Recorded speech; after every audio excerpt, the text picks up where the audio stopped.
Hello everyone, welcome back to my channel. আজকে আমি তোমাদের জন্য এমন একটি গল্প এনেছি যেখানে খাবার শুধু খাবার জন্য নয়, বরং ভাবনা, আবেগ আর রাজকুমারের হাসির চাবিকাঠি। আজ আমরা শুরু করতে যাচ্ছি এক অদ্ভুত মজার আর রোমান্টিক গল্প, বন অ্যাপেটে ইয়োর ম্যাজেস্ট্রি। ড্রামার শুরুতে আমাদের একটি মেয়েকে দেখানো হয় যার নাম জিয়ং। ওকে বেঁধে কিংয়ের সামনে আনা হয়। ড্রামার মেন লিড লিহিয়ন, আর এখানে রাজাও। সবার সব সদস্যরা বলে এই মেয়েকে মেরে দেওয়া উচিত। কিং উঠে ওর কাছে আসে আর বলে, কাল রাতে তোমার বানানো ডিশ আমাকে কনফিউজ করে দিয়েছে, আর নিজের তরোয়াল বের করে, যা দেখে জিয়ং ভয় পেয়ে যায়।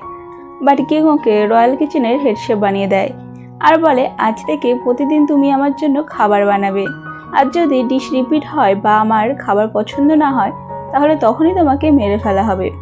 জিয়ং ভাবে, আমার ড্রিম ছিল মিশলেন স্টার শেফ হওয়ার।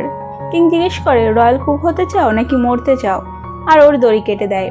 জিয়ং ভাবে, লাস্ট পর্যন্ত আমাকে মেরেই ফেলবে, আমাকে বেঁচে থেকে আবার ফিরে যেতে হবে। আর কিংয়ের হেড শেফ হতে রেডি হয়ে যায়। কিংও খুব খুশি হয়। জিয়ং বলে, আমি 2025 থেকে এসেছি, জানতে চাও আমি কি করে এখানে এলাম? এবার আমাদের প্রেজেন্টের সিন দেখানো হয়, যেখানে কুকিং কম্পিটিশন চলছিল। জিয়ংও এই কম্পিটিশনে পার্ট ছিল। লাস্ট 5 মিনিট ছিল, ওর গ্যাস কাজ করছিল না। বাকি শেফরা ডিশ কমপ্লিট করে নেয়। ও গ্যাস ঠিক করার জন্য একজনকে ডাকে, বাট টাইম কম থাকার জন্য ও কিছুটা ভেবে পুরোনো দিনের মতো আগুন জ্বালায়। ওকে বারণ করলে ও কিছুই শোনে না। জাজেস ওকে দেখে, বাট ওর ফোকাস তো ওর ডিশে ছিল। শেফেরা প্লেট ডেকোরেশন করছিল। জিয়ংয়ের প্লেট সব থেকে লাস্টে ফিনিশ হয়। নাও টেস্টিংয়ের সময়। শেফরা নিজের ডিশের কথা বলে আর জাজেদের টেস্ট করায়, বাট জাজেদের কারোর ডিশই অতটা পছন্দ হয় না। জিয়ং ডিশের ব্যাপারে বলতে লাগে যে ও এসব বানাতে কি ইউজ করেছে। জাজেদের ওর ডিশ পছন্দ হয়। জিয়ং বলে, এই ডিশটাও পুরোনো দিনের রাজার ফেভারিট ডিশ ছিল। জাজেরা ওর ডিশ টেস্ট করে বলে পারফেক্ট হয়েছে। এই কম্পিটিশন 1 মাস ধরে চলছিল।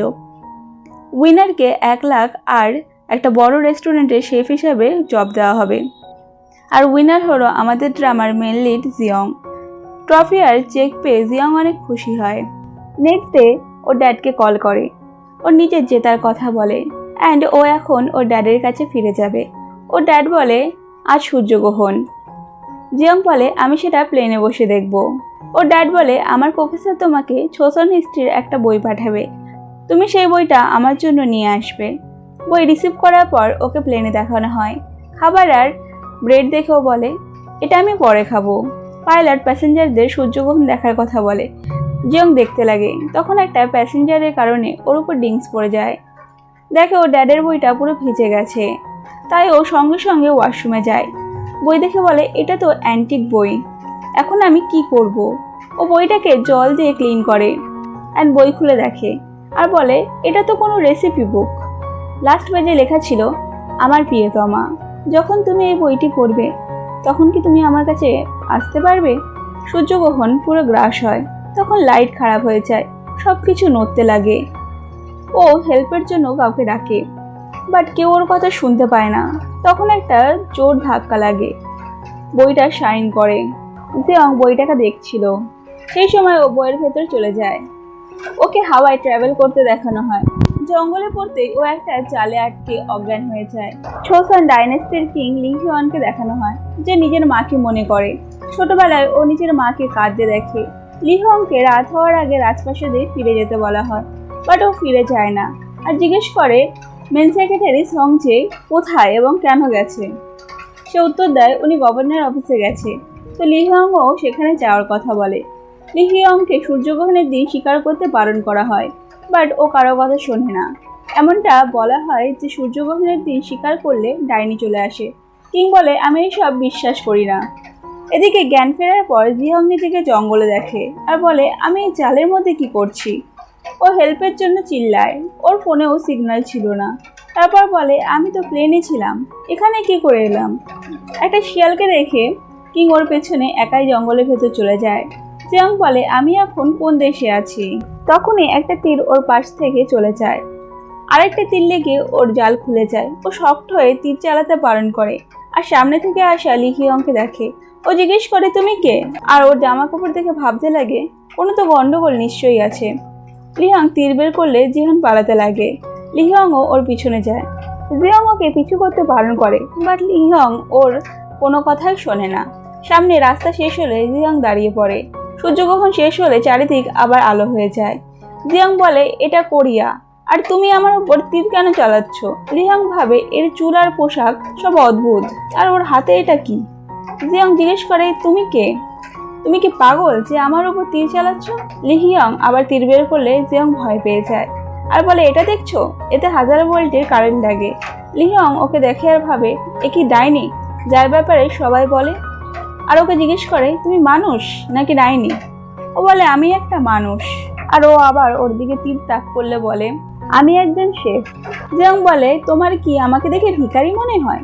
আমি জঙ্গলে আছি, এই জন্য আমার জামা কাপড় ময়লা হয়েছে, আর তোমাকে তো দেখে তো নর্মাল লাগছে না। জিয়ং বলে, তোমার সাহস কি করে হয় আমাকে তুমি বলার? জিয়ং বলে, তোমাকে তুমি বলবো না তো কি আমি বলবো? আচ্ছা, তার মানে তুমি একজন অ্যাক্টর আর তুমি হিস্টোরিক্যাল ড্রামা শুট করছো। জিয়ং বলে, আমি তোমার একটা কথাও বুঝতে পারছি না। জিয়ং ওকে পাগল বলে। লিহিয়ং ওর ব্যাগে তীর চালায়, যার কারণে ওর ব্যাগ নিচে খাদে পড়ে যায়। জিয়ং রেগে বলে, ঘোড়া থেকে নিচে নামো এক্ষুনি, আমার টাইকন্ডে ব্ল্যাক বেল্ট আছে, এবার তুমি মরবে। আর ওকে টাইকন্ডের মুভ দেখায়। লিহং তীর চালাতে যাচ্ছিল, বাট ওর তীর শেষ হয়ে যায়।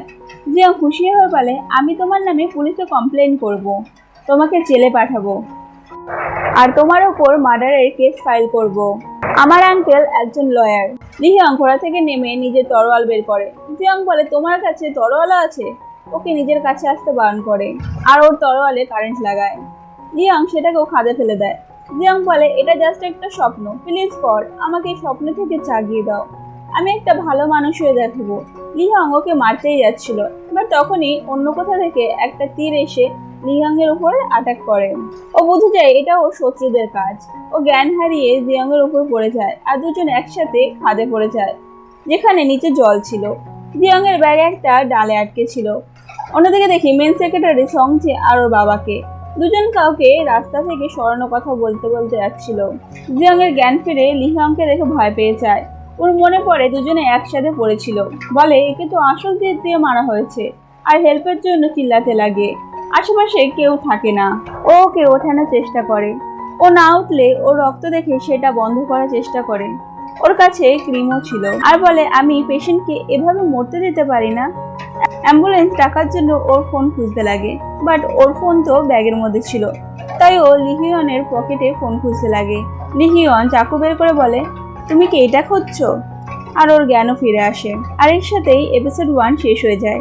দেখা হচ্ছে পরের ভিডিওতে। Thank you for watching.